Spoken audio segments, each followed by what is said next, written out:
Kota-kota ini dulunya pernah menjadi kota besar yang cukup ramai. Namun, karena perkembangan zaman, adanya bencana dan lain sebagainya, perlahan-lahan para penduduk pun meninggalkan kota ini. Alhasil, kota-kota ini pun menjadi kota mati yang tak terurus dan berpenghuni.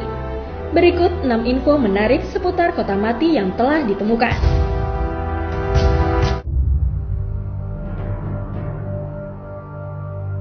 Kolmaskop adalah sebuah kota mati di sebelah selatan Namibia, beberapa kilometer dari pelabuhan Luderitz. Pada tahun 1908, seorang pekerja kereta api menemukan batu berkilau alias berlian di antara pasir saat menyekop tanah untuk pembuatan jalur kereta api dekat Kolmaskop.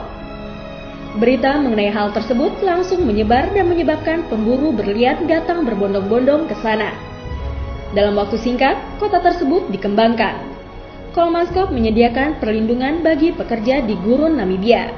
Rumah-rumah elegan pun langsung dibangun menyerupai sebuah kota di Jerman, lengkap dengan fasilitas seperti rumah sakit, pembangkit listrik, sekolah, tempat bermain umum, kolam renang, dan lain-lain. Perkembangan kota Kolmaskop mencapai puncak pada tahun 1920. Tetapi setelah Perang Dunia Pertama, perkembangan kota menjadi turun, harga berlian pun jatuh. Pada saat itu, sekitar 300 orang dewasa Jerman, 40 anak-anak, dan 800 pekerja kontrak Owambo tinggal di kota. Sayangnya tak lama kemudian, penduduknya menemukan persediaan berlian lebih kaya ditemukan jauh ke selatan. Dalam kurun 40 tahun pun, Kolmaskop pernah hidup, berkembang, dan kemudian menjadi mati. Tak sedikit juga wisatawan yang tertarik untuk mengunjungi kota seram yang satu ini.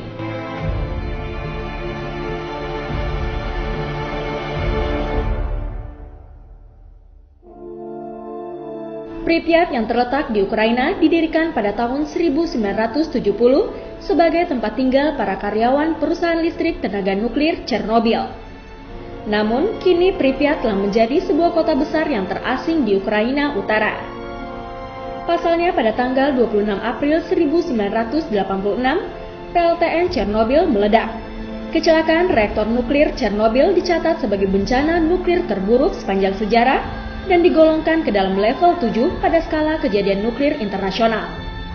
Diperkirakan bencana ini berkekuatan 300 kali lebih besar daripada bom atom yang dijatuhkan Amerika Serikat pada Perang Dunia Kedua di Jepang. Bencana nuklir Chernobyl ini menelan hampir 50.000 jiwa penduduk kota Pripyat dan sekitarnya.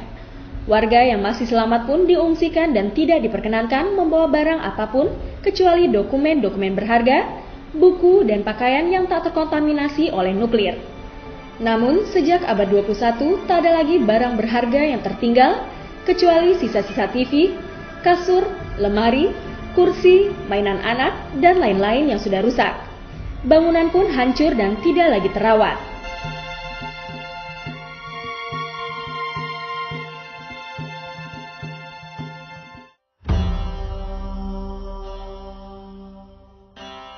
Di bagian utara Taiwan terdapat sebuah daerah yang bangunannya terlihat modern. Bangunan itu adalah The Sanzi UFO House, sebuah resort mewah yang diperuntukkan bagi kaum kaya. Sanzi mungkin terlihat seperti sebuah kota dengan bangunan menyerupai eklips yang memiliki konsep menumpuk ke atas. Namun sayang pembangunan ini memakan banyak pengerjanya setelah terjadi banyak kecelakaan yang fatal serta kesulitan dana yang kurang. Pembangunan resort ini pun diberhentikan di tengah jalan. Karena tak lagi ditinggal oleh siapapun, banyak desas-desus bermunculan. Masyarakat yang tinggal di sekitar kampung mengungkapkan, jika kawasan yang tak berhuni itu kini telah menjadi tempat tinggal para hantu yang dulunya telah meninggal.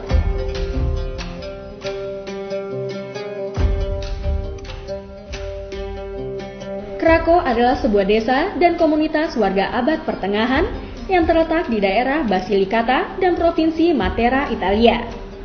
Desa ini memiliki ciri khas sebagai kota bukit yang tinggi dengan bentuk bergelombang dan tanah di sekitarnya yang ditanami oleh gandum. Krakow dibangun di puncak yang sangat curam dengan alasan untuk pertahanan dan keamanan dalam sejarah lama. Kota ini sebenarnya sangat bersejarah, dimulai pada tahun 1656 munculnya wabah yang membuat ratusan orang mati hingga mengurangi jumlah keluarga di kota ini. Kemudian pada tahun 1860-an banyak perampok yang merajalela. Penduduk pun mengalami kesulitan soal lingkungan dan geologi. Pada tahun 1892 hingga 1922, lebih dari 1.300 penduduk melakukan imigrasi besar-besaran menuju Amerika Utara karena kondisi pertanian yang buruk. Sejak saat itu, daerah Krakow banyak dilanda permasalahan sosial dan kemiskinan yang membuat mereka putus asa. Ditambah lagi kondisi pertanian yang buruk dan bencana alam seperti gempa bumi, tanah longsor dan peperanganlah yang menyebabkan mereka berimigrasi. Walaupun sekarang tak lagi ditempati oleh penduduk asli Krakow, tempat ini dijadikan tempat wisata dan pernah menjadi setting film King David, Saving Grace, dan The Passion of the Christ. Kota bersejarah ini sekarang hanya tinggal menjadi kenangan dan sisa-sisa bangunan kuno yang istimewa.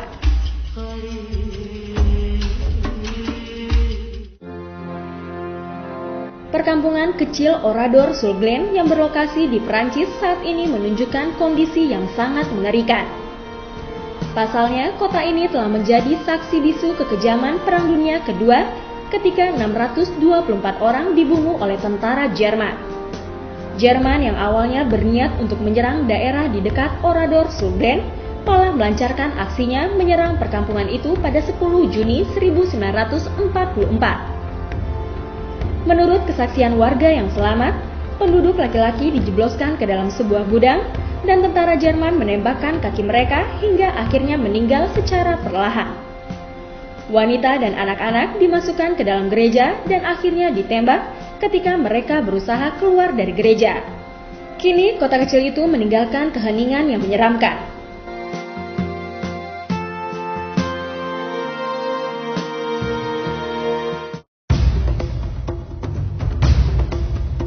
Gunkanjima. Sebenarnya nama pulau ini adalah Hashima atau pulau perbatasan, namun beberapa masyarakat sering menyebutnya dengan pulau Gunkanjima yang berarti pulau kapal perang.